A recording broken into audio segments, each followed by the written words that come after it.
Bonjour à toutes, bonjour à tous. Est-ce que tout le monde m'entend même au bout là-bas? Super.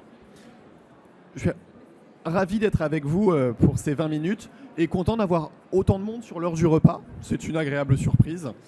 Bon, après, on connaît la file d'attente de toute façon, donc je pense que mieux vaut être là maintenant et aller manger après ou avant. Bon. Aujourd'hui, je vous propose, un peu comme beaucoup dans ce salon, de parler d'intelligence artificielle, mais de pas tant parler de l'intelligence artificielle pour nos apprenants, mais de l'intelligence artificielle pour nous, professionnels de la formation. Comment on peut s'en servir, comment on peut l'intégrer dans nos méthodes de travail et quelles sont ses limites. Je vais présenter rapidement Calimedia, ce qui me permettra aussi de me présenter moi-même, passer vite là-dessus pour rentrer sur ce qui nous intéresse le plus aujourd'hui. Alors Calimedia, on est juste derrière ce pilier-là. C'est une agence de digital learning. On a une vingtaine d'années d'existence, historiquement spécialiste de la conception de parcours de formation sur mesure. Et on a rajouté au fil des années des cordes à notre arc, c'est-à-dire le développement d'une plateforme LMS, Utility, la constitution d'un catalogue de formation prêt à l'emploi, donc une quarantaine de références de modules SCORM que vous pouvez déployer directement sur la plateforme de formation, et des missions d'accompagnement, de transformation digitale et d'accompagnement des services formation, notamment à intégrer l'intelligence artificielle dans leur méthode de travail. Je me rends compte que je viens de vous dire ce qu'il y avait sur cette page-là. Voilà. Calimedia, c'est ces 4 secteurs d'activité-là, et on travaille de la PME au grand compte dans tous les secteurs d'activité. Dans l'industrie, dans le retail, dans la santé, auprès des institutions. Et pour me présenter moi chez Calimedia, j'ai en charge la stratégie, innovation et le développement de nouvelles modalités pédagogiques. Donc je travaille notamment en ce moment sur l'intégration de l'intelligence artificielle dans nos méthodes de travail et dans nos nouvelles modalités pédagogiques. Alors pourquoi on en parle partout en ce moment, et précisément aujourd'hui et hier sur le salon? L'intelligence artificielle, pour pas mal d'entre nous, jusqu'à il n'y a pas si longtemps, c'était ça. C'est ça qu'on imaginait. C'était pour les autres. C'était pour les spécialistes, pour les groupes de cybersécurité. C'était pour Netflix qui nous générait des parcours très compliqués. On ne savait pas comment, ils savaient exactement ce qu'on voulait regarder toujours. Ça, c'était jusqu'à il y a 2 ans. En fait, c'était déjà pas le cas. Il y avait déjà pas mal d'entreprises qui s'en servaient. Mais de l'extérieur, beaucoup de professionnels de la formation voyaient l'intelligence artificielle comme ça. Et on est passé, en l'espace d'une année, à ça. Maintenant, l'intelligence artificielle, on sait que c'est pour nous. Par contre, il y en a partout. Des dizaines et des dizaines d'outils qui apparaissent, qui disparaissent, qui évoluent. Alors, vous n'avez même pas forcément, c'est même pas forcément à jour, hein, c'est même pas forcément seul la formation. De toute façon, demain, c'est faux. Demain, tout a changé.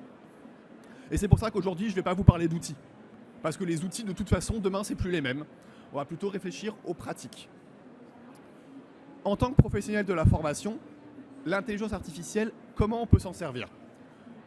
Chez Calimedia, pour simplifier, c'est plus une structure, nous, pour nous aider à réfléchir qu'un modèle théorique figé dans le marbre. On a séparé en 3 grands usages. On peut utiliser l'intelligence artificielle pour enrichir l'expérience de nos apprenants. Donc là, c'est vraiment construire de nouvelles modalités pédagogiques, trouver des moyens de personnaliser les parcours de formation. On peut utiliser l'intelligence artificielle pour nous faciliter la vie en gestion de la formation. Gestion des relances, suivi des utilisateurs, analyse des résultats d'enquête de satisfaction. Sur tout ce qui va être faciliter la vie de l'administration et la gestion de la formation. Le 3e axe, c'est celui sur lequel je vous propose de passer la majeure partie de nos échanges aujourd'hui, c'est d'assister à la conception et à la production de parcours de formation, qu'ils soient digitaux, présentiels, blended.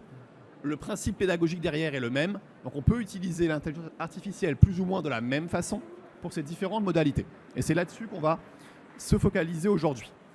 Je vous propose quand même un petit aperçu de ce sur quoi on est en train de travailler en ce moment pour le premier point, pour l'expérience apprenant.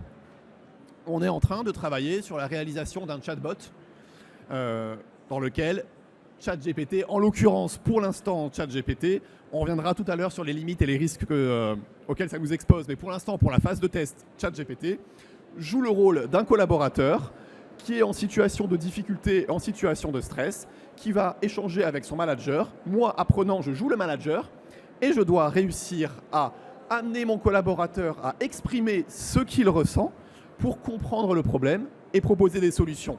Ça change quand même pas mal de ce qu'on faisait encore il y a quelques années, où vous aviez le personnage et les 3 bulles de dialogue et il fallait choisir la meilleure réplique. Parce que là, c'est vraiment à l'apprenant de réfléchir à la parole qu'il veut vraiment prononcer à l'intelligence artificielle qui joue son collaborateur. Et derrière, on a rédigé le profil du collaborateur, on a décrit réellement le problème qu'il rencontre, on a décrit réellement le fonctionnement du service pour que ChatGPT puisse jouer un rôle crédible et complet. Passons sur le cœur de la présentation, l'intelligence artificielle dans nos méthodes de travail. Nous, on est quand même spécialistes du digital learning, donc je vais plus prendre des exemples dans le digital learning, mais vous allez voir, c'est assez facile de faire le parallèle avec la formation présentielle ou les classes virtuelles. Quand on conçoit une formation, on a besoin de qui? Les termes changent selon les speakers que vous écoutez, mais en fait, on retrouve les mêmes métiers. On a besoin de concepteurs ou d'ingénieurs pédagogiques, ou de formateurs si on est en présentiel. On a besoin d'experts métiers qui ont la connaissance. On a besoin de designers qui vont construire, produire les différents médias qui vont être utilisés. On va avoir besoin d'intégrateurs ou de développeurs pour mettre tout ça en musique et pouvoir le déployer. On va avoir besoin d'un contrôle qualité, surtout quand on déploie à grande échelle et en plusieurs langues. On veut s'assurer que ça marche avant. Et on veut, au cœur de tout ça, des chefs des projets ou maintenant, depuis quelques années, des digital learning managers. Et en fait, on va voir que tous ces métiers-là peuvent gagner à intégrer l'intelligence artificielle dans leur méthode de travail. En 20 minutes, je m'excuse par avance, on ne va pas avoir le temps de se focaliser sur tous ces métiers. Donc je me suis focalisé sur les ingénieurs concepteurs pédagogiques et sur les designers. L'ingénieur pédagogique. Alors en gros, il fait quoi l'ingénieur pédagogique? Avec ou sans IA, il analyse son besoin. Quelle formation je vais avoir besoin de construire? Quelle est ma cible? De quoi parle cette formation? Et au fait, je ne comprends pas les sujets. Je ne suis pas du tout spécialiste de ça, moi. Comment je vais construire une formation là-dessus? Ensuite, vraiment le cadrage. D'accord, ça y est. J'ai compris dans les grandes lignes qui je dois former, à quoi je dois former. Je vais décliner mes objectifs pédagogiques. Je vais essayer de construire ma stratégie pédagogique. Donc, je vais devoir brainstormer avec les experts métiers, des utilisateurs finaux, mes collègues pour trouver la bonne stratégie. Et je vais élaborer mon plan de formation. Et après, je vais passer en conception. Donc, ouais, je ne vais pas spoiler ça, c'est ce qui vient juste après. En analyse des besoins, comment on peut utiliser, en analyse préliminaire, comment on peut utiliser l'intelligence artificielle? Eh ben, l'intelligence artificielle, elle a une capacité très intéressante, elle ne fatigue jamais et elle lit très vite. Donc, vous avez un corpus documentaire sur un sujet que vous ne connaissiez pas la veille. Parce que je pense que c'est déjà arrivé à certains d'entre vous de devoir travailler sur une formation sur un sujet que vous ne connaissiez pas la veille. Eh ben, l'intelligence artificielle a cette capacité à synthétiser, expliquer, reformuler, vous proposer des sources complémentaires. Donc ça peut être votre assistant pour vous approprier le sujet. Nous, on est prestataire de service. Donc moi, d'habitude, la personne qui est en mesure de m'expliquer le contenu, c'est l'expert métier chez le client. Moins je le sollicite, plus j'arrive prêt face à mon expert client, mon expert métier chez le client, meilleure va être notre relation de travail. Donc moi, personnellement, l'intelligence artificielle me permet de m'approprier le sujet avant d'aller rencontrer mon expert métier pour comprendre son langage, comprendre son environnement et être pertinent et ne pas avoir à passer 2 heures à ce qu'il m'explique chaque point. Non, on va plutôt passer 2 heures ensemble à comprendre les enjeux et à approfondir les besoins. Attention, on est face à une des premières limites. ChatGPT, c'est OpenAI, c'est aux États-Unis. Ne lui donnez pas des contenus sensibles, confidentiels. Nous, on ne donne pas de contenu client. Moi, je peux lui donner que des recherches que j'ai fait à côté pour qu'elle m'aide à le comprendre. Attention à ce point-là, à tout ce qui est confidentialité des données. Pour ceux qui ont peut-être déjà avancé sur cette réflexion-là, on sait qu'il y a une certaine intelligence artificielle, une boîte en France, Mistral en l'occurrence, qui a l'avantage d'être une boîte française. On peut installer sur nos serveurs. Donc, on est en train d'étudier des pistes de travail avec cette boîte-là. Parce que là, on aurait la possibilité de commencer à travailler sur des sujets plus sensibles, vu que ça ne sort pas de nos serveurs. Comment on peut utiliser l'intelligence artificielle en cadrage et en plan de formation? C'est ce que je vais vous montrer juste après. Comment on peut utiliser l'intelligence artificielle en conception? Moi, en conception, je m'en sers comme un partenaire de brainstorming quand mes collègues ne sont pas dispo. Je dois construire une mise en situation sur un sujet très précis. J'ai quelques idées, mais encore une fois, ChatGPT ne fatigue jamais. Proposez-moi, je lui demande, je le prompte, proposez-moi 3, 4, 5 exemples de mise en situation possible. Et moi, en expert de la formation, j'ai le recul et le regard critique pour dire ouais, j'avais pas pensé, mais celle-là, en fait, celle-là, elle répond parfaitement à mon besoin. Mais sa capacité d'imagination, d'extrapolation me permet de trouver des idées que j'aurais peut-être pas eues spontanément. Par contre, 3 idées sur 4 sont pas très bonnes. Donc ne pas les prendre telles quelles, mais on a vraiment besoin de ce regard critique de l'expert de la formation pour piocher ce qui est réellement pertinent. Je m'en sers aussi pour construire des canevas d'évaluation. Encore une fois, ce n'est pas un expert de la formation, ChatGPT, donc l'évaluation, c'est moi qui repasse derrière et qui vérifie la pertinence. Par contre, me proposer une première trame, c'est assez efficace, assez rapide, pour peu qu'on sache bien le prompter. Et ça, je sais que pour ceux qui l'ont déjà eu entre les mains, le Digital Learning Book de cette année, donc l'édition qui est disponible à l'entrée, vous avez tout un article sur l'art du prompt en formation avec des astuces très concrètes.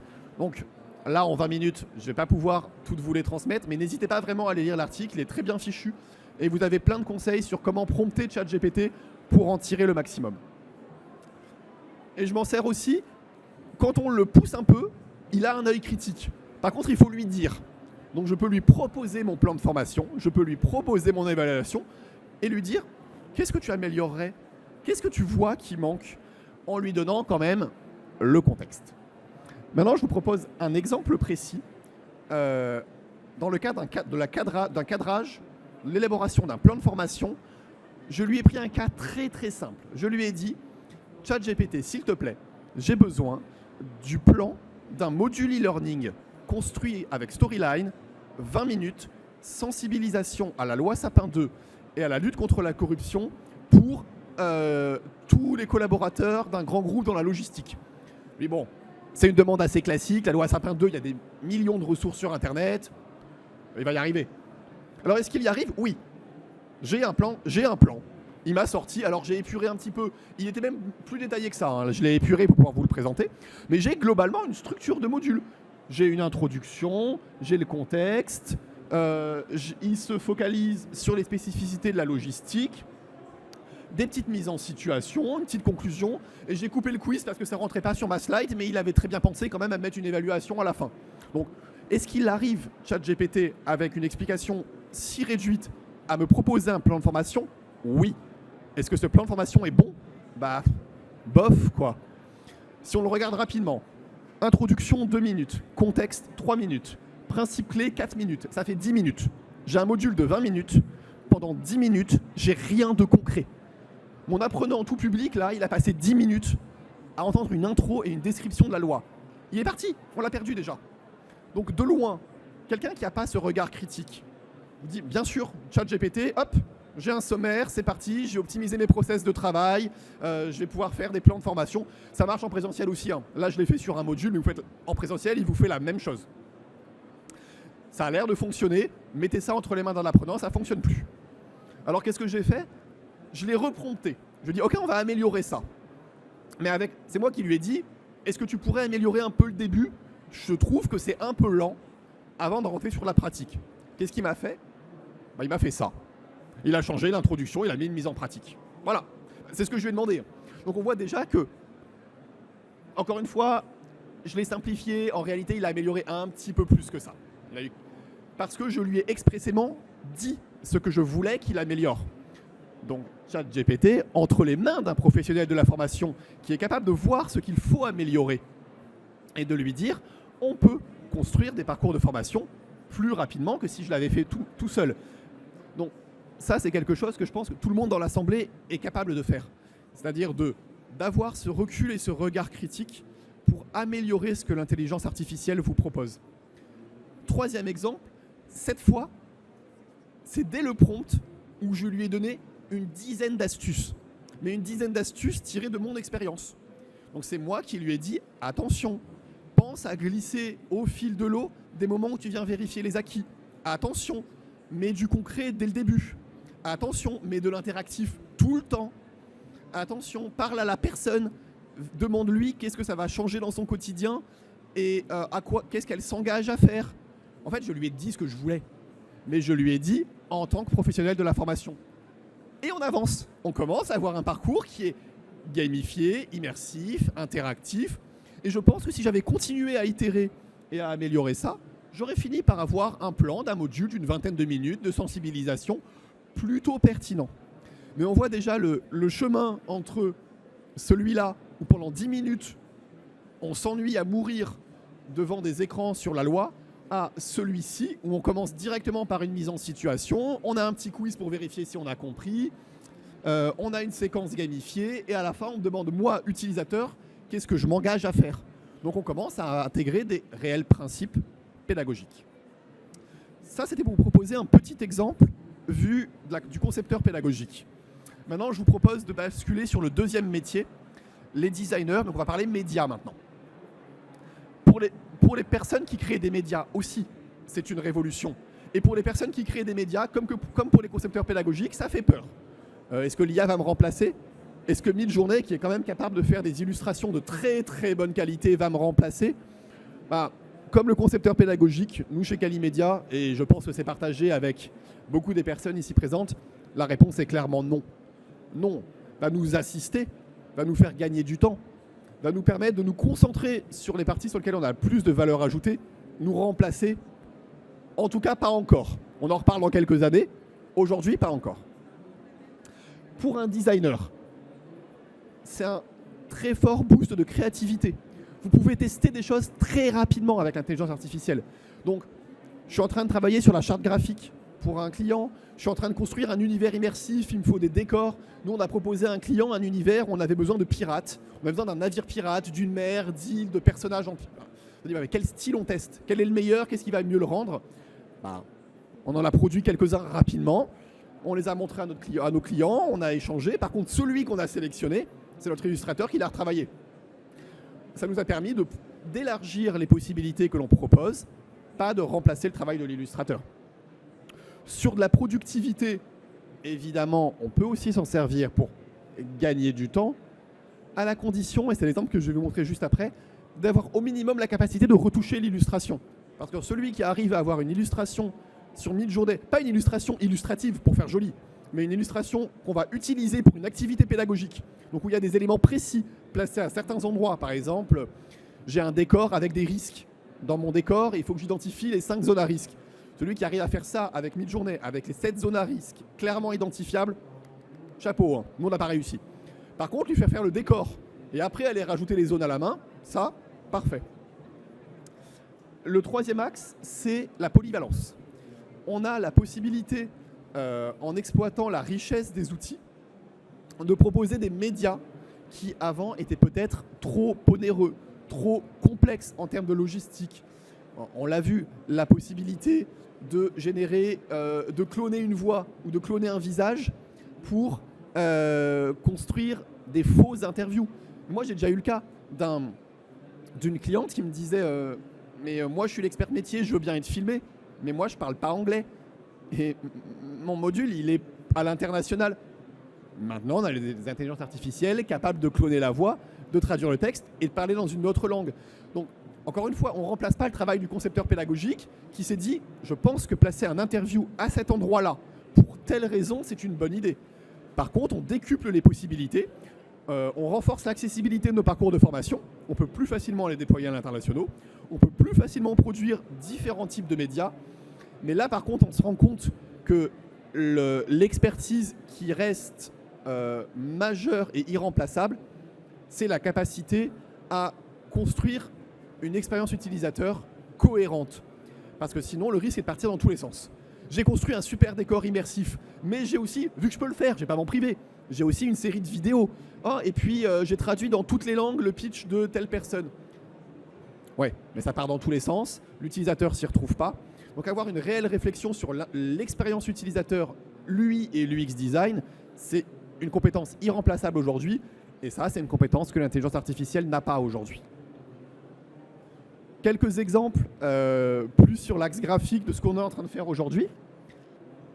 vous avez ici une activité sur l'inclusion et la diversité, avec sa version sans IA. Le parti pris, c'était de ne pas mettre des vraies personnes pour parler de diversité et d'inclusion, mais de faire le parallèle dans un monde un peu plus fantastique. Mais très concrètement, notre client n'avait pas les ressources, nous n'avions pas les ressources pour créer à la main toutes les illustrations de tous les personnages sur toutes les pages. Par contre, on savait ce qu'on voulait.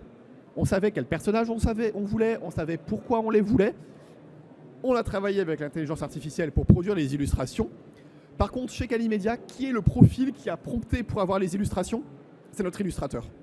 On a quand même mis notre expert du domaine sur l'intelligence artificielle à prompter. Parce qu'il l'a prompté 50 fois pour avoir la bonne. Il a retouché l'illustration. Il a composé la page pour que ça ressorte bien. Si moi, historiquement, j'étais concepteur pédagogique. Si moi, concepteur pédagogique, je l'avais essayé de la faire, ça rendrait probablement moins bien. J'aurais réussi, hein, j'aurais eu une illustration à la fin. Ça rendrait probablement moins bien. Deuxième exemple. Là, on est sur une illustration en 360. Donc là, je ne peux pas la jouer, mais c'est du 360. Produit par l'intelligence artificielle pour un module sur la sécurité incendie. Donc, notre illustrateur a prompté pour récupérer cette illustration. Par contre, sur l'illustration, il n'y avait pas le détecteur de fumée. Il n'y avait pas l'alarme. Ou alors, elle était là, mais pas du tout placée au bon endroit. C'était pas cohérent, c'était pas réaliste, c'était pas ergonomique. Il fallait cliquer je sais pas où pour la trouver. L'illustrateur est repassé derrière, a retouché l'illustration pour venir placer les différents éléments. Et on voit bien, pour nous, le rôle au sein de l'équipe de l'intelligence artificielle, pour nous, c'est le rôle d'un assistant. C'est quelqu'un qui va venir renforcer les possibilités, les potentialités des différents membres de l'équipe formation. Et c'est le cas chez nous en agence. C'est probablement le cas pour ceux qui sont en clientèle, ceux qui sont prescripteurs. C'est probablement le cas chez vous aussi au sein d'un service de formation. C'est probablement le cas chez les organismes de formation. Ce qu'on s'est rendu compte par contre, c'est que ça prend du temps de savoir prompter, de savoir quelle intelligence artificielle utiliser, de savoir les plugger les unes aux autres. Et ça, c'est quelque chose, si vous le souhaitez, sur lequel Calimedia est en mesure de vous accompagner. Vous accompagner à trouver laquelle utiliser, comment l'utiliser, pourquoi l'utiliser, comment optimiser les compétences que vous avez en interne pour les exploiter au mieux. Le petit voyant rouge me dit que c'est la dernière minute. Donc, il y avait une rapide présentation des risques, mais on va être honnête, je pense que tout le monde vous a présenté les mêmes risques. Ayez le regard critique, prenez de la hauteur, ne prenez pas pour argent comptant ce qu'elle vous dit. Vous êtes des professionnels, nous sommes des professionnels, pas elle. Attention au fait qu'elle ne raisonne pas, elle construit par probabilité. C'est vous qui raisonnez, c'est nous qui raisonnons, c'est pas elle qui raisonne. Elle répond à votre question parce qu'il est le plus probable. Il ne faut jamais perdre ça à l'esprit. Très attention à la confidentialité des données. Aujourd'hui, on utilise majoritairement ChatGPT. ChatGPT, c'est une entreprise américaine. Les données sont sur des serveurs américains. Ayez ça en tête quand vous vous en servez. Et ne lui demandez pas la perfection.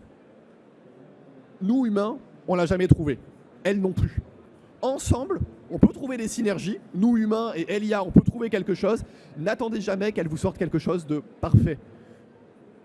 Sinon, là, on aurait un peu peur pour nos jobs. Vous comme nous, je pense. Mais ce n'est pas le cas. Ça nous rassure. Voilà. Le but pour nous, l'intelligence artificielle, c'est de libérer du temps pour l'humain, pour que l'humain reste là où il a le plus de valeur. Où est-ce qu'on est les meilleurs? Créativité, résolution de problèmes, intuition, prise de hauteur, esprit critique. À ça, on est très bon. Continuons d'être bons, devenons meilleurs. Apprenons à utiliser l'IA comme un outil. Pas pour nous remplacer, mais pour que l'IA devienne notre assistant. Nous, on le voit comme un nouveau collaborateur dans l'équipe. On a recruté sans le faire exprès. Voilà. Un jour, ChatGPT a lancé... voilà. Mais moi, j'avais un nouveau collègue, là, il était assis à côté de moi, il prenait pas de place, c'était génial. On a plein de nouveaux collègues dans l'équipe. Par contre, comme des nouveaux collègues, il faut leur donner du temps, il faut leur expliquer ce qu'on veut, il faut les onboarder, et il faut leur trouver un bon rôle dans l'équipe, parce que sinon, ils se retrouvent dans un coin et on ne sait pas ce qu'ils font. Et il faut se souvenir que, comme des humains, ils auront toujours besoin de nous. J'ai besoin de mes collègues ont besoin de moi, c'est pareil. Elle ne se débrouillera pas sans vous. Et vous. Voilà. Merci à vous.